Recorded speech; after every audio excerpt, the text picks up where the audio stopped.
2024 നടക്കാനിരിക്കുന്ന സെലിബ്രിറ്റി വിവാഹങ്ങളിൽ ഏറ്റവും കൂടുതൽ ആളുകൾ ഉറ്റുനോക്കുന്ന വിവാഹം കൃഷ്ണകുമാറിന്റെ രണ്ടാമത്തെ മകൾ ദിയയുടേതാണ്.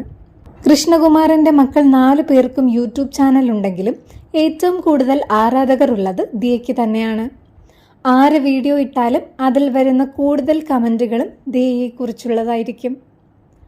അശ്വിനുമായുള്ള വിവാഹത്തിൽ ആദ്യം ചെറിയ എതിർപ്പുണ്ടായിരുന്നുവെങ്കിലും പിന്നീട് കൃഷ്ണകുമാറും സിന്ധു കൃഷ്ണയും മകളുടെ ഇഷ്ടം അംഗീകരിക്കുകയായിരുന്നു. അതിനാൽ തന്നെ പെണ്ണുകാണൽ ചടങ്ങിന് അശ്വിന്റെ കുടുംബത്തോട് അനിഷ്ടം കാണിച്ചു എന്ന് വിമർശനങ്ങളും കേൾക്കേണ്ടി വന്നിരുന്നു. പിന്നീട് അശ്വിനുമായി ഭക്ഷണം കഴിക്കാൻ പോകുന്നതും അശ്വിൻ വീട്ടിൽ വരുന്നതും അശ്വിന്റെ വീട്ടിൽ കൃഷ്ണകുമാറിന്റെ കുടുംബം മുഴുവൻ ചെല്ലുന്നതുമെല്ലാം കണ്ടതിൽ നിന്ന് ഇവർ തമ്മിൽ നല്ല അടുപ്പത്തിലായി എന്ന് വ്യക്തമാണ്. എന്നാലും കുടുംബത്തിലെ മറ്റാരുടെയും വീഡിയോസിൽ കല്യാണക്കാര്യം പറഞ്ഞു കേൾക്കാത്തതിനാൽ അവസരം കിട്ടുമ്പോഴെല്ലാം പ്രേക്ഷകർ സിന്ധുവിനോടും മറ്റു സഹോദരിമാരോടും ഇതിനെപ്പറ്റി തന്നെയാണ് ചോദിക്കാറ്. അങ്ങനെ ഒരു ആരാധിക ദിയ ഇത്ര പെട്ടെന്ന് വിവാഹം കഴിഞ്ഞു പോകുന്നതിൽ എന്താണ് അഭിപ്രായം എന്ന് ചോദിച്ചപ്പോൾ സിന്ധു കൃഷ്ണ പറഞ്ഞത് ഇങ്ങനെ: എല്ലാ ദിവസവും അവളെ വീട്ടിൽ കാണുന്നത് ഭയങ്കരമായി മിസ് ചെയ്യും. അവളെ ലേറ്റായി വരുമ്പോൾ വഴക്ക് പറയുന്നതും സമയത്തിന് കിടന്നുറങ്ങാൻ പറയുന്നതും ഒക്കെ. 4 പേരും അടുത്തുള്ളപ്പോൾ കിട്ടുന്ന ഒരു സുഖമുണ്ട്, അത് ഞാൻ മിസ് ചെയ്യും.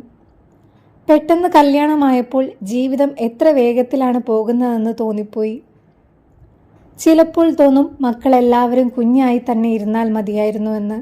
ചിലപ്പോൾ തോന്നും പെട്ടെന്ന് എല്ലാവരും വളരട്ടെ എന്ന്, പെട്ടെന്ന് അവരുടെ ലൈഫ് സ്റ്റാർട്ട് ചെയ്യട്ടെ, അപ്പോൾ അതൊക്കെ നമുക്കൊന്ന് കാണാമല്ലോ എന്ന് വിചാരിക്കും.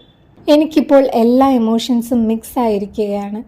എല്ലാത്തരം ഇമോഷൻസും എനിക്കിപ്പോൾ തോന്നാറുണ്ട്. ലൈഫിൽ വരുന്ന കാര്യങ്ങൾ ഫേസ് ചെയ്തു പോകണം.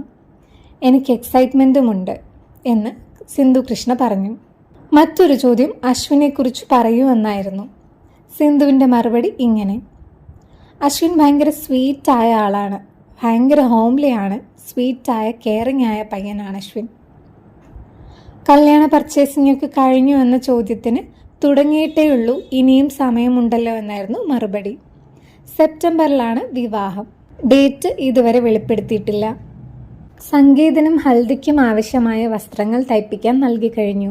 താലിയും വാങ്ങി. ബാക്കി ആഭരണങ്ങളും വിവാഹ വസ്ത്രങ്ങളും എടുക്കാൻ ബാക്കിയാണ്.